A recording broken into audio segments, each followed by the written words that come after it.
Hi boys and girls, today we're reading chapter 10 in the Land of Stories, The Wishing Spell. Today's chapter is called The Red Riding Hood Kingdom. The subtle shakes of the pear cart finally rocked Alex and Connor to sleep. If they hadn't been so exhausted from the previous restless night and the eventful day, the shock of discovering the glass slipper in their possession would have kept them up all night. The next morning they awoke just as the cart was arriving at the northern village it was destined to. The first thing Alex did when she woke was to make sure the slipper was still in her tight grip as it had been when she had fallen asleep. She couldn't let go of it. She was afraid that if it wasn't in her hand at all times, it might disappear just as easily as it had appeared. The mystery of how it had gotten into her bag was still the most prominent thing on their minds. "Do you think it was magic?" Connor asked Alex. "Maybe the slipper knew we needed it and transported itself into our bag." "I've read enough fantasy books to know that that's a possibility," Alex said. "And after everything we've been through, I wouldn't be surprised. But the point is, we have it now. It's one less item we have to collect, so let's focus our energy on getting a hold of Red Riding Hood's basket." She wrapped a blanket around the slipper for safekeeping and stored it in her bag. They didn't want any unwanted attention from carrying it around. "I hope Cinderella and Lambton don't send soldiers after us once they've realized it's gone," Connor said. Alex hadn't thought about that. What if, as they were speaking, Lambton was putting together a band of soldiers to find them and take them into captivity? "Then we'll tell him the truth and worry about it when it happens," Alex said. "But let's keep moving in the meantime." There didn't appear to be any roads or paths on the map that went to the Red Riding Hood Kingdom, so the twins were forced to travel straight through the forest of elm trees to get there. Alex read from the journal as they walked.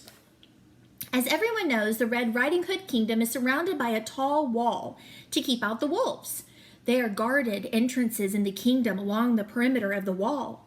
"So we'll find the wall, find an entrance, and be inside the kingdom in no time," Alex said. "What if they don't let us in?" Connor asked. "I can't imagine why they wouldn't let us in," Alex asked. "But if they don't, this time let me do the talking." An hour or so of walking later, the twins could see the wall surrounding the kingdom in the distance. It was massive. It was 30 feet tall and made from enormous gray bricks.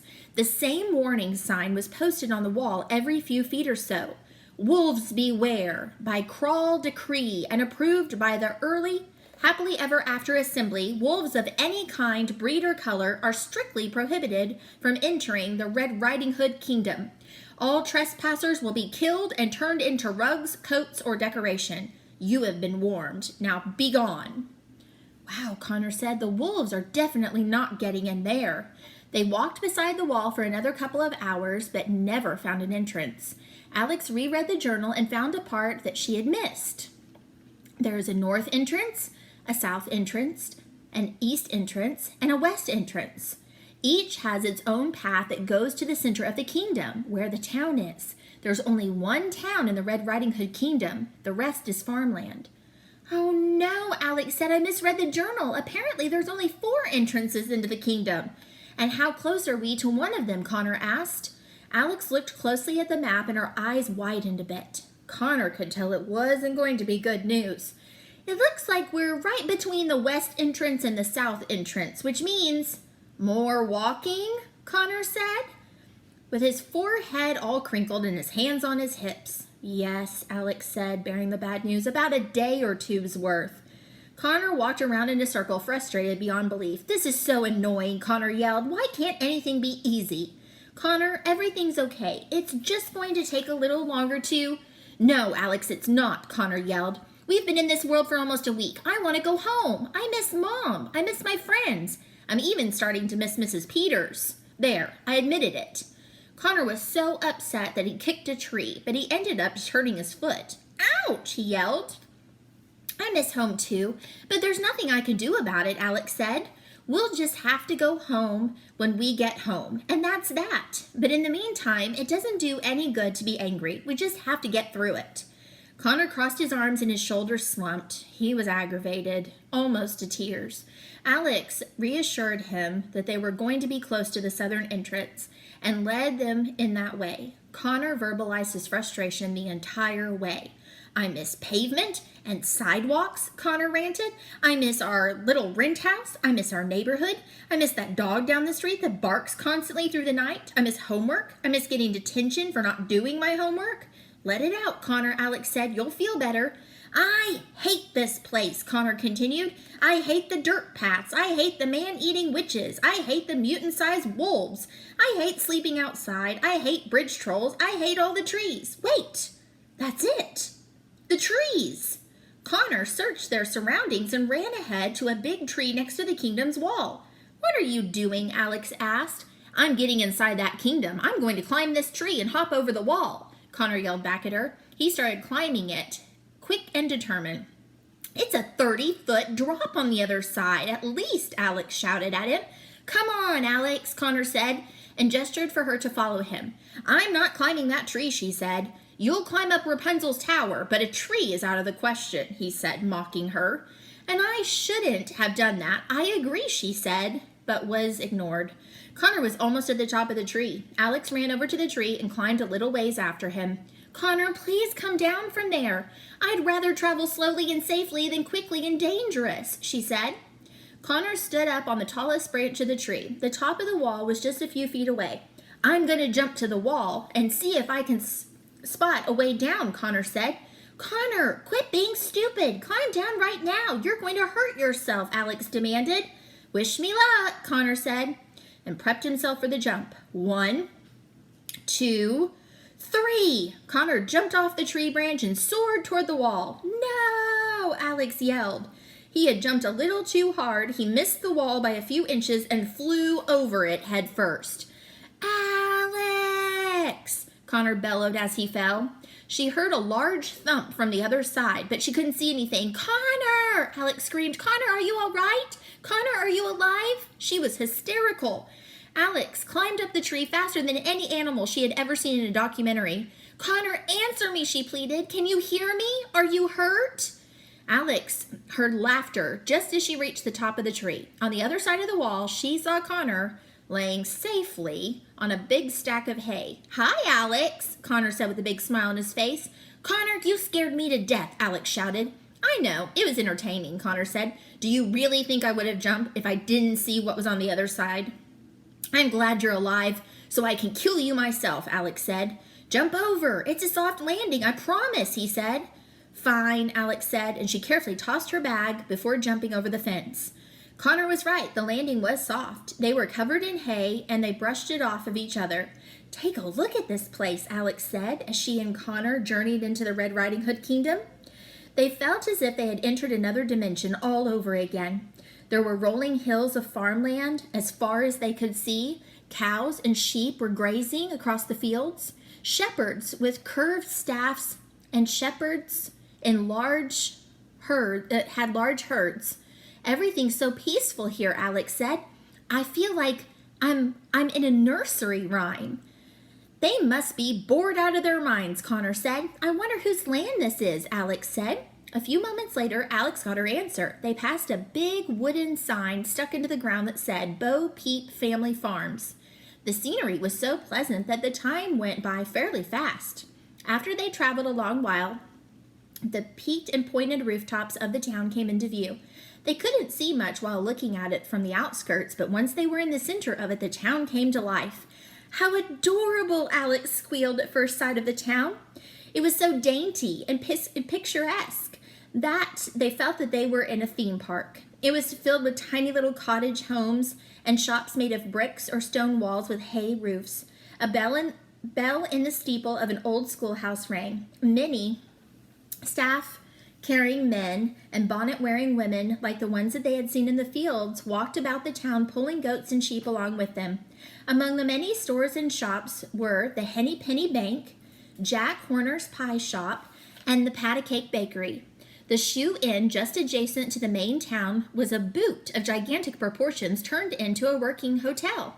In the very center of the town was a grassy park that hosted several memorials and monuments. Alex was doing mental backflips at the sight of each of them. A small brick wall that stood by itself had a golden plaque on it that said, Sir Humpty Dumpty's Wall. You were a good egg, and shall be missed by more than just the king's horses and men. Rest in pieces.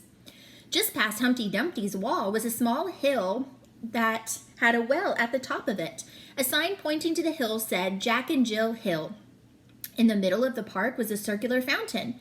A statue of a young shepherd boy stood in the center of it, and water poured from the mouths of the sheep that were under him. The carved dedication of the fountain read, "In memory of the boy who cried wolf, you were a liar, but you were loved." The twins were so enthralled by everything that they were getting to see. They were starting to get strange looks from the villagers and townspeople. "This place reminds me of the miniature golf course in town," Connor said. "Not the one by us, but the really legit one across town, where all the rich kids live."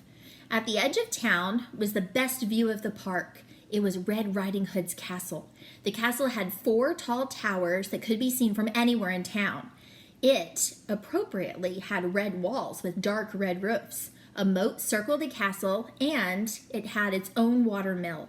The castle looked massive from far away. However, as the twins moved closer to it, they realized it wasn't very big at all. It was just built to look big.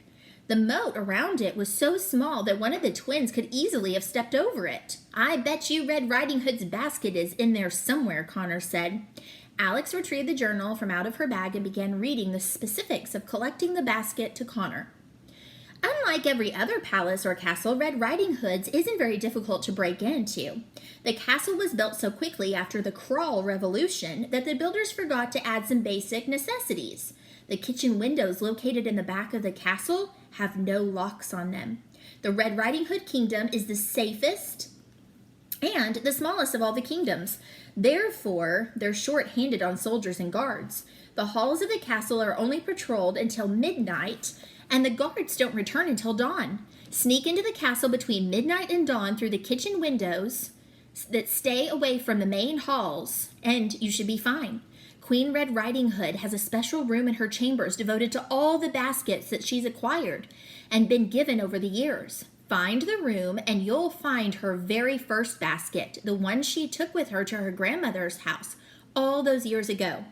You don't need to collect the whole basket, just a small chunk of the tree bark that surrounds the rim. It should be easy to identify, as there is already a chunk of tree bark missing from when I collected it. And I was just hoping that we could ring the doorbell and ask for it," Connor said. Alex looked up at all the towers and windows. She wondered which window belonged to the room where they could find the basket. And as she looked up at the castle, something else entirely caught her eye. "Look over there," Alex said. She pointed to the sky. Connor turned to look in the direction that she was pointing. Sticking straight up into the air 100 feet or so was an enormous beanstalk. "That must be Jack's beanstalk," Alex said. "Are you thinking what I'm thinking?"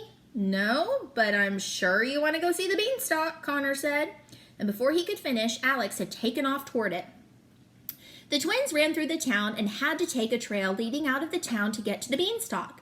They passed a few cottage homes and more farmland as they traveled. It was much farther than they had thought. Eventually, they saw the base of the beanstalk and said, it was thick and curly and had huge leaves. It grew right next to an old decrepit shack that was only large enough to have one room inside of it.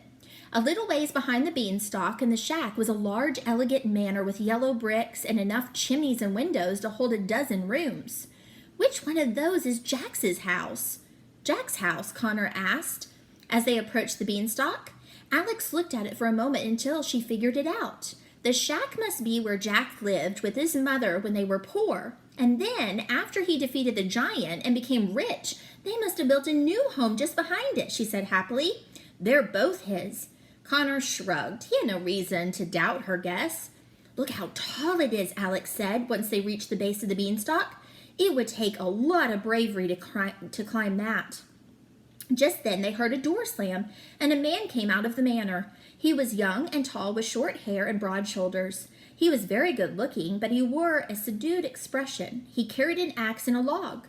"Look, Alex," Connor whispered. "Do you think that's Jack?" "I don't know," she whispered back. "Let's ask him." The man set the log on a chopping block in the front yard and began chopping the log into small pieces. "Hi there," said Alex, being extra friendly. "Hello," said the man, never looking up from his chopping. "How are you?" Are you Jack?" Connor asked him. "Yup," said the man. "Do you need something?" "No, we're just traveling around," Alex said. "We saw your beanstalk from all the way in town and wanted to get a closer look." Many people do, Jack said. I have to chop it down once a week because it grows so fast. His expression barely changed as he chopped the wood. Was he just accustomed to random people approaching his home in Beanstalk? And maybe he'd just become numb to it. You have a lovely home, Alex said. Except for that eyesore in the front, Connor said, and nodded toward the shack behind him. Connor, be polite, Alex said. I've turned it into a workshop, Jack told them. He finished chopping the wood, collected the pieces in his hands, went into the shack, and slammed the door behind him. Well, someone isn't much for conversation, Connor said. I wonder what's wrong with him. He seems so different, Alex said. Have you met him before? Connor asked. Sometimes he wondered if she'd forgotten that they were in a different world. No, I just mean from the way he's always been described, Alex said. He was always so energetic and adventurous. I wonder what's troubling him. Maybe he doesn't like people coming up to his house, said Connor. If I were him, I'd be really annoyed too. Connor had another sarcastic comment to add, but he was distracted by a high-pitched sound coming from inside the manor. Do you hear that? Connor asked Alex. It sounds like singing. They both turned to face the manor as a set of window shutters pushed open. The twins wouldn't have believed it if they had seen it any closer, but standing behind the open window was a golden woman. She happily sang a soprano ballad as loudly as she could. A set of strings played along with her, but the twins couldn't see where the music was coming from. Oh, the day is here, and so am I, to wistfully dream of birds that fly. If I had legs, I'd see the world and travel away, but I'm only a harp, and this window is where I shall stay. She turned to face the twins as she sang her final note, and they noticed a set of strings connected to her back. The strings were playing magically along with her. She was the magic harp. Hello, children. I didn't see you there, the harp said. Alex jumped up and down. Are you the magical harp, she asked, the one that Jack saved from the giant? The one and only, the harp said, and stuck out a dramatic pose. And thank goodness he did, because giants have terrible taste in music. You wouldn't believe the numbers that he used to force me to perform for him.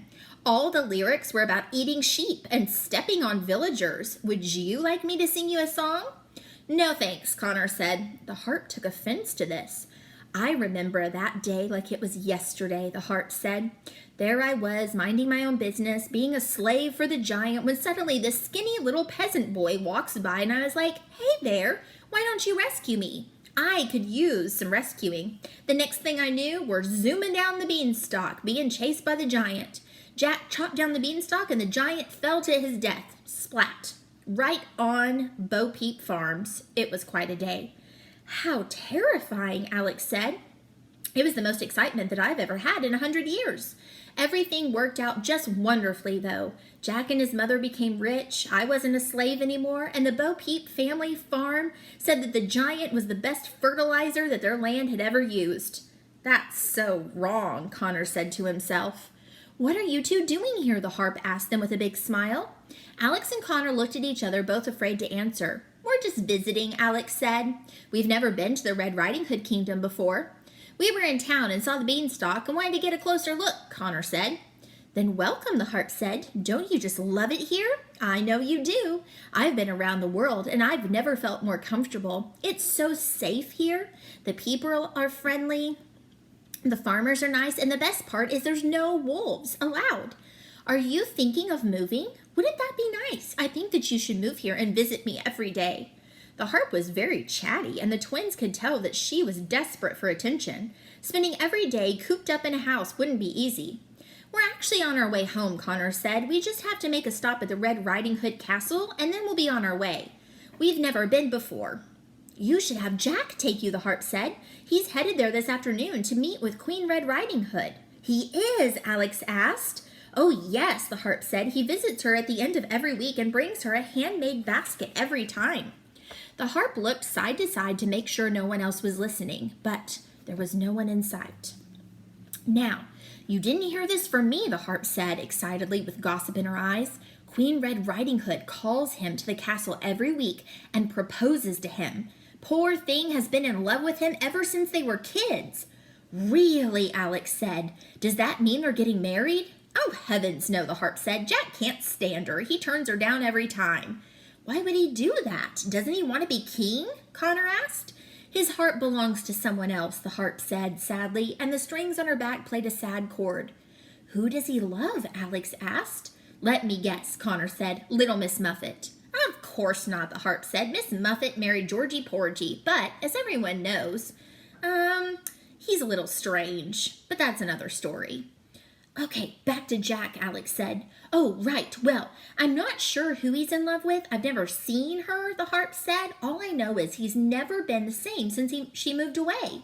Alex and Connor looked at each other with the same questionable expression. Who could it be? Was that the reason why he seemed so gloomy? The door of the shack opened and Jack emerged with a basket made from the pieces of wood that he had just chopped. Hey, Jack, I have a wonderful idea, the harp called out. Why don't you take these two with you to the castle? They've never been there before. Jack seemed kind of hesitant. Please, Mr. Jack, Alex pleaded. We won't be any trouble. Come on, Jack. Make their day, the harp pleaded. All right, Jack said. Jack turned and began traveling toward the town. The twins ran after him. Thanks so much, Alex called back to the harp. You're welcome, the harp said. Come back and visit me, please. Jack was a very fast walker. His legs were much longer than the twins, so they found it difficult to keep up with him. It's very kind of you to let us tag along, Alex said to Jack, but he never looked up from the ground. You're not much of a talker, are you? Connor said. I don't have much to say, Jack said back. Connor nodded at him. He understood completely. As they neared the town, Alex pulled Connor aside. How lucky is this, she said. If we get inside the castle and get a hold of the basket, we'll be out of the kingdom in no time. They traveled into the town and reached the castle. There was a set of large wooden doors at the castle's entrance. Jack knocked on the door. A moment later, a small window in the middle of the door opened and a set of eyes appeared. Who goes there? Said a voice on the other side of the doors. It's Jack, Jack said. Again. Who is that behind you? The voice demanded, and the eyes looked over Jack's shoulder to Alex and Connor. They awkwardly waved. Oh, what are your names again?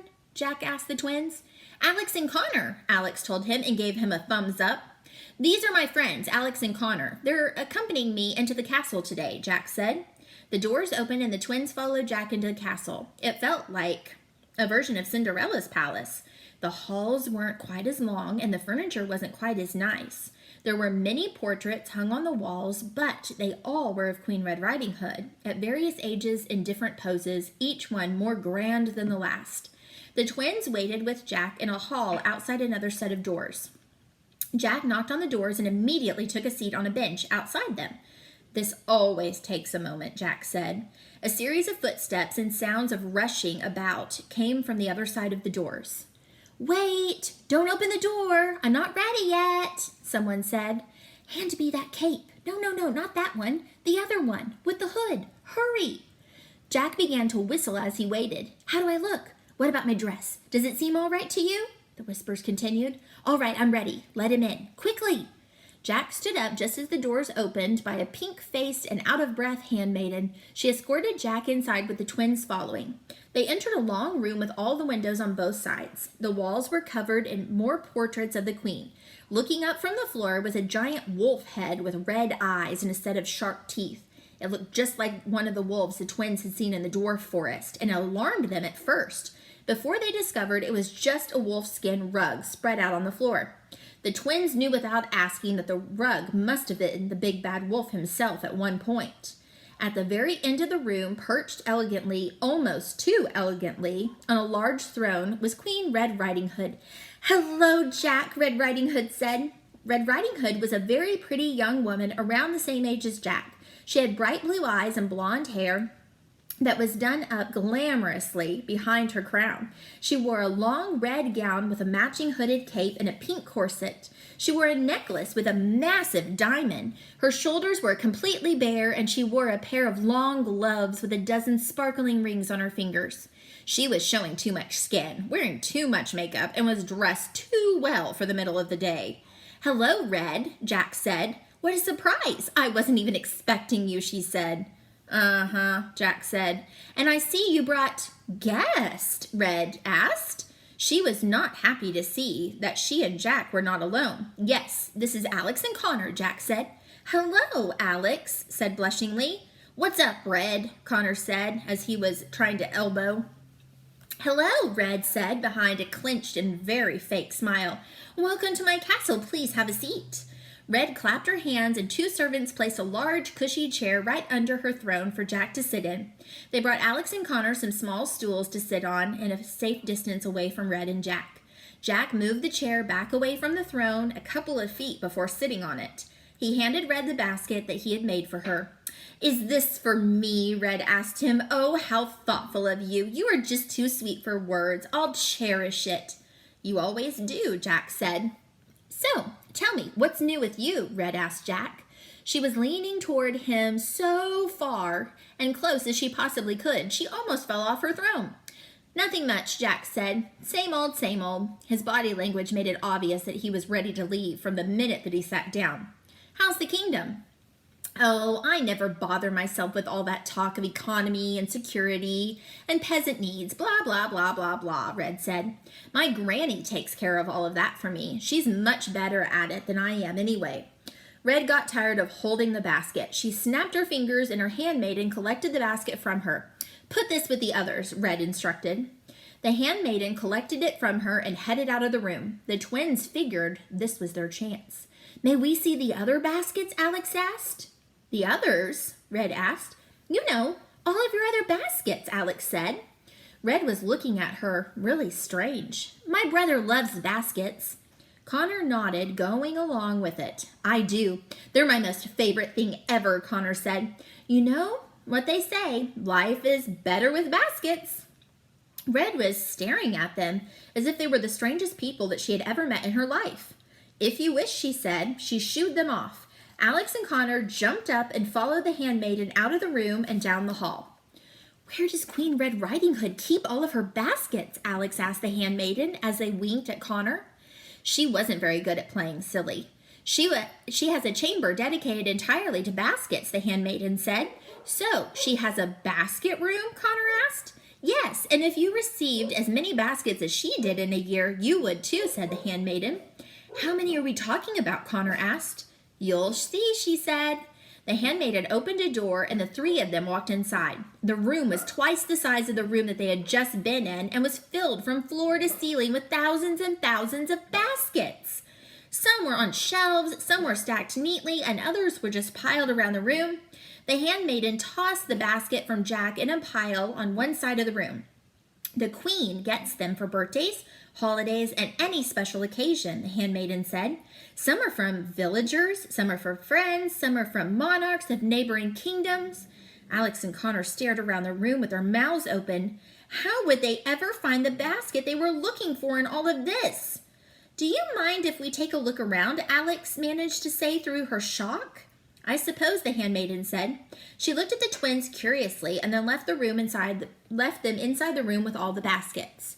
The twins could barely breathe. They both felt as if a dumbbell had suddenly been tied to their chest. "I have never felt so overwhelmed in my life," Connor declared.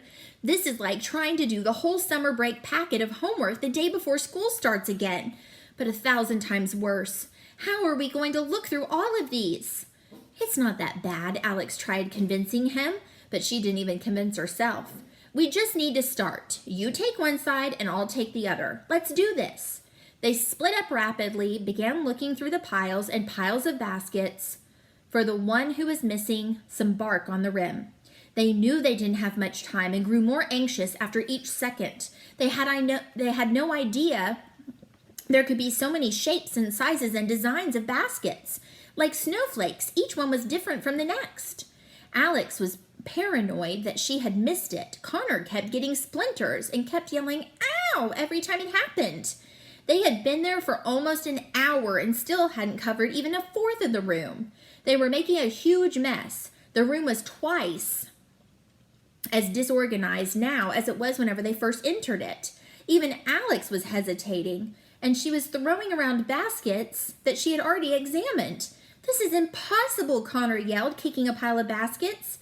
Just as he kicked the pile, the door swung open and the handmaiden returned. Alex and Connor froze. She was appalled by the chaos that they had caused. "I don't know what on earth you're doing, but I think it's time for you two to leave," she said. The handmaiden escorted them back to the throne room. This time she watched them like a hawk as they sat on their stools. Queen Red Riding Hood was literally hanging off of her throne and grabbing hold of Jack's chair as she talked to him. The twins had never seen Jack look so bored and lifeless. Neither of them had noticed the twins' return. "You know, Jack," Red said, circling her forearm with her finger, "the Red Riding Hood kingdom isn't much of a kingdom without a king. Perhaps you should change the name of the Red Riding Hood kingdom to Queendom," Jack said. Red laughed, an awkward and hard laugh.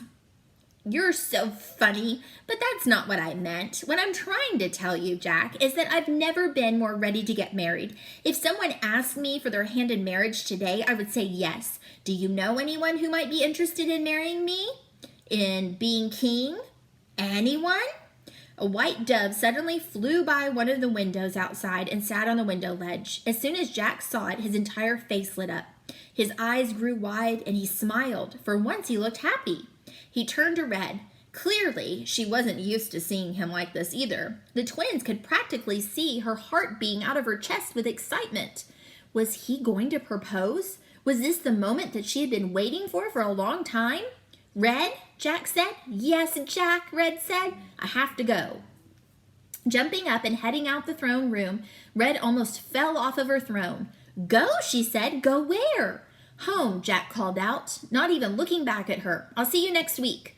Red crossed her arms and pouted. He was the only thing preventing her from having everything. The twins felt it was best to leave with Jack, so they followed him out of the castle. "It was wonderful meeting you, Alex, Connor," Jack said and shook their hands. "Likewise," Alex said. "Thanks again for taking us to the castle." "My pleasure. I hope to run into you someday soon," Jack said, and then headed in the direction of his home with a new bounce in his step. It was very strange. Jack was now acting like the person Alex had always thought that he would be. What is that guy's deal? How does someone go from a zombie to a camp counselor in a matter of seconds? Connor said. "I don't know," Alex said, looking after him as they walked away. "He's a very odd man." "Looks like we'll be sneaking into the castle after all," Connor said. He slumped to his seated position on the ground. "At least we know what to expect tonight. And we already went through a good portion of the baskets," Alex said. "We just have to wait until midnight. And in the meantime, I could really use a nap," Connor said. The twins traveled up the street and booked a room at the Shoe Inn. Their room had a perfect view of Red Riding Hood's castle. It was somewhere near the shoe's tongue because a set of laces crossed through one of their walls. The room also had a working bathtub, and they both took turns using it, since they hadn't been able to bathe in so long. "That was the best bath that I've ever had," Connor said. They both decided to rest for a bit, and as soon as their bodies touched the bed, they were both asleep, in a deep sleep. They slept for a few hours and woke up shortly before midnight. "What's our game plan for tonight?" Connor said. "It'll be the first time that we've ever been breaking and entering anywhere, so I'm a little anxious." "Let's take account of everything we have now," Alex said, and she dumped all the contents of her bag onto the bed. "We have 2 blankets, a bag of gold coins, a dagger, a lock of Rapunzel's hair, a glass slipper, a map, a journal, and a satchel of food," Alex listed. "We can use the dagger to cut a chunk of wood out of the basket, but it's going to be dark. We'll need some light. Let's take these lanterns," Connor said, and gathered lanterns that were on the bedside. "Great," Alex said. "We should plan on leaving the kingdom right after, just in case we run into some trouble. We'll head to the east entrance of the kingdom, and that'll bring us closer to the border of the fairy kingdom." Connor lowered his head. "I was so looking forward to coming back to this bed." At 1:45, Alex and Connor gathered all their things, lit their lanterns, and left the Shoe Inn. They walked across town to the castle. It was so quiet at night. Not even farm animals were up this late. They hid behind Humpty Dumpty's wall and watched through the castle windows as guards patrolled the halls. "Just a few more minutes and they'll leave," Alex said. A few minutes later, they saw fewer and fewer guards walk past the windows. "Are they gone?" Connor asked. "They must be," Alex said. "Let's go." They ran around to the back of the castle and saw a large kitchen through a set of windows. They hopped across the moat. They knew they'd be able to, and pulled at the window. Like the journal had said, it didn't have a lock, and it opened really easy. Alex crawled into the kitchen first. She was as quiet as possible. The only sound that she made came from the intense beats of her heart. Connor climbed in after and knocked over a stack of pots and pans. Alex was mortified. I'm going to kill you, she mouthed at him. Sorry, he mouthed back at her. They waited for a moment to see if anyone had heard the disturbance, but no one had. The twins left the kitchen and found themselves in a hallway with, to no surprise, more portraits of Red Riding Hood. That Red Riding Hood sure loves having her portrait painted, Connor said. Maybe there are so many paintings of her because she's the first monarch the kingdom's ever had. It doesn't have a history like the Charming Kingdom does, Alex said. Or she's just a little self-obsessed. They traveled down the hall, then another one, then up a set of stairs and down another hall. Do you know where you're going? Connor asked. I thought I was following you, Alex said. What? Since when do you follow me? Connor said. A shadow was creeping toward them from down the hall. As it got closer, they could see it was the silhouette of a guard. A guard, Alex whispered and pointed at the shadow. They ran down the hall and entered the first room that they found. The room was pitch black. Where are we now? Connor asked. Why are you asking me questions you know I don't have the answers to? Alex said. Alex waited by the door and listened for a guard to pass by. Connor moved around the room with his hand stretched out in the darkness so he wouldn't bump into anything. Their eyes began to adjust to the darkness. Alex, I think I can see something. Connor walked right into what he thought was a doorway and suddenly saw a pale face staring back at him. He fell to the floor with fear. He screamed as quietly as he could. Alex, there's someone standing over there in the doorway. He's so creepy.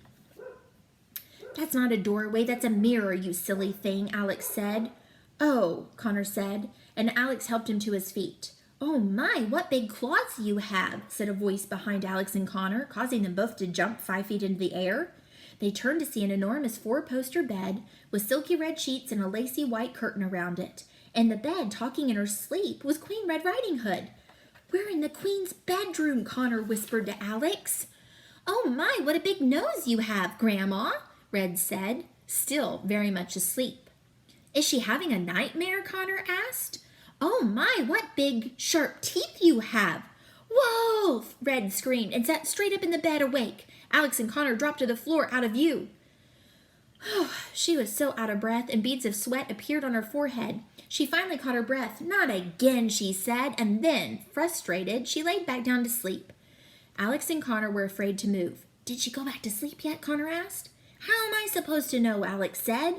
Oh my, what big strong arms you have, Jack, Red said. I'm guessing she's asleep now, Connor said. Let's get out of here quick, Connor said. They emerged back into the hall and traveled around the castle for a while longer. All the halls looked so familiar. It seemed impossible to find the basket room. Every time they thought that they had found the right door, they found themselves in a drawing room or a dining room or a ballroom. Let's find the entrance and retrace our steps to the throne room, Alex began, but Connor interrupted her. No need, the baskets are in here, he said, and pointed to the door behind them. How do you know? Alex asked him. Because I remember the portrait of Red Riding Hood next to the basket room, Connor said, and pointed to a portrait where Red Riding Hood had on a wolfskin coat. Alex gave Connor a silly look. What? How did you remember that? It's very memorable. They pushed the door open and found the room that they had spent the entire afternoon in earlier. Let's take it from where we left off, Alex said. They split up and headed to the areas that they had searched last. It had been hard during the day, but it was even harder at night, since they only had the light from the lanterns to go by. After a few hours of searching, their anxiety levels were as high as Jack's beanstalk. Suddenly, the twins heard a clank. What was that? Alex said. Alex, look up there, Connor said, pointing to a window. On the window ledge was a shiny X-shaped object. What is that? Alex asked. It's a hook, Connor said. It jerked slightly in the consistent pattern. I think someone's climbing up. Hide! They left their lanterns on the ground and dove behind a pile of baskets. A moment later, a figure appeared on the window ledge. It took out a sharp knife and cut out a large circle in the window, and then quietly crawled into the room. It was a woman who the twins had never seen before. Her clothing was made out of plant leaves and sewn together, and her hair was a shade of red so dark that it almost looked purple. The woman scanned the room and looked cautiously at the two lanterns. Did she know the twins were there? Like an animal, the woman began sniffing around the room. She searched through the baskets as she sniffed, discarding some by tossing them behind her. She went around the room using her nose to guide her until finally she looked in one direction. She climbed on top of a pile of baskets to reach the top shelf. She reached her hand to the back of the shelf and pulled out a basket.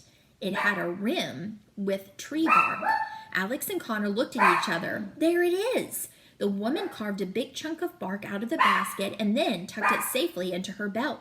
She put the basket back on the shelf and climbed down the pile of baskets and headed out the window. She was just about to climb through the window when she heard come from the other side of the room. Connor had given himself another splinter from hiding behind the baskets. "Connor," Alex mouthed. "Sorry," he mouthed back. The woman walked toward where they were hiding. She squinted in their direction for a moment. Alex and Connor were both too frightened to even breathe. They knew that she knew they were there. What was she going to do with them? The woman looked to the ground at one of their lanterns and had a coy smile appear on her face. She kicked it into a pile of baskets and disappeared through the window and back down the rope connected to the hook. "That was a close one," Connor said. "Good thing she didn't find us, or we'd be in some..." "Connor, look! The pile of baskets the woman had kicked the lantern into is on fire." "Oh boy," Connor said, "we've got to get out of here." "Not until I get a piece of that basket," Alex said. She reached into her bag and pulled out the dagger. She ran up the pile of baskets to the top of the shelf just as she had seen the woman do. She wasn't as tall as the woman, so she had to reach farther. "Alex, hurry," Connor said. The fire was growing and spreading around the room to different piles and stacks of baskets. He tried blowing the fire out, but it didn't work. These are large flames, not birthday candles. Alex had to climb up onto the shelf to reach the basket, but she finally wrapped her fingers around it. "Gotcha," Alex said, pulling it out. The bark around the rim had two chunks missing, one from whoever had written the journal and the other from whoever that woman was. Alex sank her dagger into the basket and began cutting out a piece of it. "Alex, unless you want to leave this place extra crispy, I suggest you hurry," Connor yelled. Half of the room was ablaze. It was becoming unbearably hot inside the room. Dark smoke was filling the air, making it hard to breathe. "I got it," Alex said, and made her way down to Connor. The flames had covered the door that they had entered. "How do we get out of here?" Alex yelled. The sound of running footsteps came from the hall outside the room. Through the flames, the twins could see the faces of several armed guards. "Fire! Fire in the castle!" a guard yelled. "Get the queen to safety! Get her some water!" Another guard pointed directly at the twins. "You two, stay where you are." "Not likely," Connor yelled. He picked up a heavy basket and threw it at the window, causing it to shatter. He grabbed his sister's hand and pulled her toward it. They breathed in the fresh air from outside. "Look, the watermill is right below us," Connor said, and started climbing out the window and down toward it. He helped his sister out the window, and they climbed down the watermill together. Halfway down, flames burst through all the windows in the basket room. The entire room was an inferno. The watermill began to turn from the twins' weight, and they fell straight into the moat, which wouldn't have been such a rough landing if it had had more water. The twins clambered out of the moat and began running as fast as they could to get away from the castle. No guards or soldiers were chasing them. They all must have been inside the castle trying to put out the fire. Alex and Connor ran out of town and were on their way toward the eastern gate of the Red Riding Hood kingdom in a matter of minutes. They only looked back once and saw almost half of the castle was now on fire. A thick trail of smoke filled the sky. Was that the fourth or the fifth time they've almost narrowly escaped death this week? Connor asked. "Who was that woman?" Alex asked. "And why was she looking for the basket too?" "Thank goodness she found it, otherwise we might never have," Connor said. The most worrisome thought came to Alex's mind. "Connor, you don't think someone else is collecting items for the wishing spell, do you?" He had to think about it, but she could see it was just as troubling for him to consider as it was for her. "I doubt it," Connor said. "Think about all the trouble the man who wrote the journal went through to learn about it. I'd be shocked if someone else knew anything about it." Alex nodded. They both knew that it was very unlikely, but the possibility still lingered in their heads. A few hours later, the twins could see the eastern gate of the Red Riding Hood kingdom wall in the distance. The guards must be extinguishing the fire in the castle because there was no more smoke filling the air. the night sky at its darkest just before dawn. As they reached the gate, they could see something moving near it. Spooked from the events earlier, Alex and Connor dove behind a bush and watched from afar. It was a man pacing near the gate. He was tall and seemed young. There was something oddly familiar about him. "Is that Jack?" Alex asked. Connor took a closer look. "It is. What is he doing all the way out here?" Suddenly, a hooded figure came into the view on the other side of the gate. "Who's that?" Connor asked. Jack carefully approached the gate. There was so much tension between him and whoever was on the other side of the gate that even the twins could feel it. He had been waiting for whoever it was all night. "Hello, Jack," said the hooded figure. "Hello, Goldie," he said. And then the twins realized who it was. Goldilocks. She was wearing the dark maroon coat that they had seen her wearing in the dwarf forest. "How do they know each other?" Alex asked. Connor shook his head. "No idea. I saw your dove," Jack said. "I knew it must have been sent by you." "I sent it," Goldilocks said. "I knew you would recognize it. Doves are hard to train these days."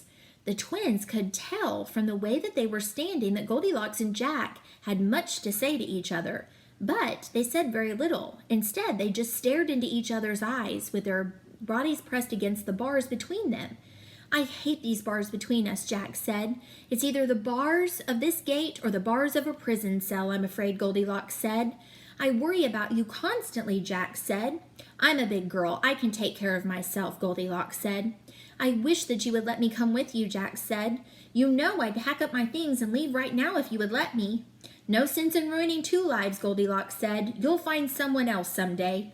"You've been saying that since you left. Yet here I am, year after year, meeting you in the shadows," Jack said.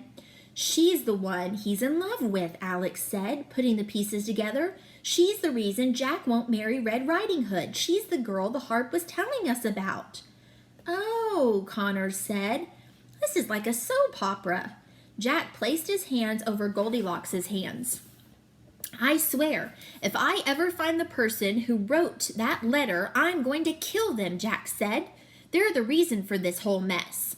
"What is done, and it can never be undone," Goldilocks said. She and Jack were touching foreheads through the bars. "One day, I'll clear your name of all this," Jack said. "I promise. And then we can be together." "Clear my name," Goldilocks said, and backed away from him. "I'm a fugitive, Jack. I steal, I run, I even kill when I have to. No one can clear my name. It's who I am. It's what I've become." "It didn't start out this way. It's not your fault," Jack said. Goldilocks grew silent. "I love you," Jack said, "and I know that you love me. You don't have to say it back. I just know." "I'm a criminal, and you're a hero," Goldilocks said with teary eyes. "A flame may love a snowflake, but they can never be together without harming each other." "Then let me melt," Jack said. He reached through the gate and pulled Goldilocks close. Alex became all musty-eyed. Connor scrunched up his face as if he had smelled something gross. "Good thing those bars are between them," Connor said. "Oh, be quiet," said Alex. Goldilocks pushed herself away from Jack. "I have to go," she said. "I have to be as far away from this place as I can by sunrise." "Let me come with you," Jack begged. "No," Goldilocks said. "When will I get to see you next?" "A week? A month? A year?" he asked. Porridge walked up behind Goldilocks. She jumped up on the horse's back and took hold of the reins. "Just wait for the dove," she said, and rode off into the night on her cream-colored horse. Jack watched her until she wasn't visible anymore. Suddenly, all the life in his body faded away, and he once again became the sad man the twins had seen earlier. He sadly turned and walked away from the gate, slowly headed home. "I guess not every fairy tale character gets a happily ever after," Alex said. Alex and Connor ran up to the gate. It was locked, so they had to climb over it, finally making their way out of the Red Riding Hood kingdom just as the sun started to rise. Tomorrow, we're going to be reading Chapter 11 called The Troll and Goblin Territory. See you soon.